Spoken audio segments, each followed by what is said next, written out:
Ever imagine, like, the worst possible thing for a new parent? Oh, gosh. They're like, precious baby gone. Yeah. Stolen right out of the crib, middle of the night. In the dead of night. But what if it wasn't a human kidnapper? What if it was something... Well, something other. Something otherworldly? Yeah. Well, welcome to Iranian Things, episode 67. It's 6-7. Where we explore all the fascinating and often really creepy parts of Iranian folklore, mythology, and cryptozoology. Now, I'm Kia Mars. I'm Tannaz. And cryptozoology, that's creatures like Bigfoot, Loch Ness Monster. Right, the creatures that people are always kind of debating, like, do they exist, don't they? Exactly. Yeah. And today we're going to Orumieh, West Azerbaijan province in Iran, to explore a creature that haunts the dreams of new parents. Oh. Get ready, it's going to get eerie. Oh, dear. So this creature called Nini Khomkhomu. Nini Khomkhomu. Make sure you pronounce it right when you're telling all your friends about this one. Right. Nini Khomkhomu. Nini Khomkhomu. Yeah, Nini Khomkhomu. Exactly. And what's really fascinating about this creature, it's not just any, like, child-stealing monster, right? It's very specific. It is very specific. It goes after newborns. Only newborns. So the story goes, Nini Khomkhomu lurks in the shadows, waits for families with these newborns to fall asleep. Then it slips into their homes. Now, how it gets past the locked doors and the watchful eyes, nobody knows. Yeah, that's the scary part. That's when it gets... That's the creepy part. Really unsettling. Because it doesn't work alone.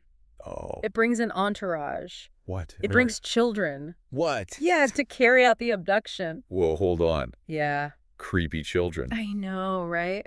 That takes it to another level. It's a whole other layer of just like, what is going on? So are they victims themselves? Right. Are they forced into this? Yeah. Are they being like used for nefarious purposes? Or are they something? Or are they supernatural? It's something else entirely. What do you think about that detail? Well, I think that is the element that really makes this story so creepy. Right. Because the idea of children being involved in something so sinister, I mean, there's a couple ways we can interpret it. Okay. One is that the children themselves represent like the innocence lost when a newborn is taken. Okay. Like it's a reminder of how fragile life is. Right. But the other way to look at it is that they're like extensions of the Nini Khomkhomu. Oh, like they're just part of this whole otherworldly being. Yeah. You know? It's like a twisted fairy tale. Yeah. This creature in the shadows using children to steal babies. Yeah. What kind of reactions do you get when you tell people about this? You know, it's funny. Especially people who grew up hearing these stories. A lot of people, they remember it from their childhood. Yeah. It's one of those things that really sticks with you. I bet. Even today, people in Orumieh will talk about it. Wow. And they'll still have that fear and fascination. Right. But if you're telling someone who's never heard of it before, they're shocked. I bet. And then they want to know more. Of course. Like, where did this come from? Right. What does it mean? Okay, so let's go a little deeper. Okay. Beyond just the story itself. Okay. What could the Nini Khomkhomu represent to the people of Orumieh? Well, you got to think about the focus on newborns. Right. Historically, infant mortality rates were pretty high. Yeah. Especially in this region. Yeah. So, you know, imagine living back then. Oh, yeah. No modern medicine. Right.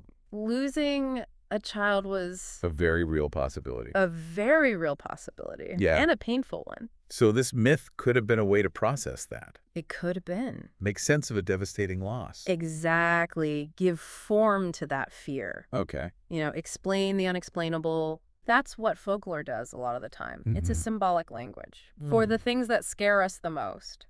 It's amazing how these simple stories have so much depth and meaning. So much depth. But, you know, some people might say Nini Khomkhomu is not about literal child abduction. Oh. It's about the pressure on new parents. That's a good point. What do you think about that? I think that's very valid. Yeah. Because when you have a baby, it's a joyous occasion. Sure. But it's also a lot of pressure. Yeah. Constant worry. Sleepless nights. Yeah. Fear of making a mistake.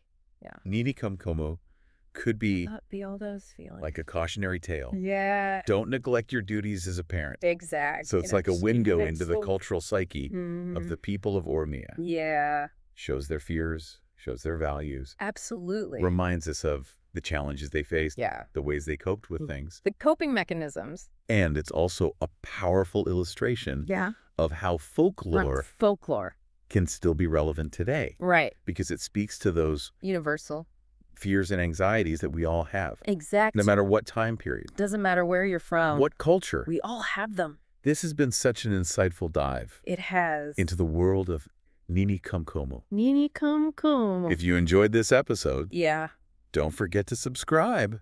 Subscribe. Comment.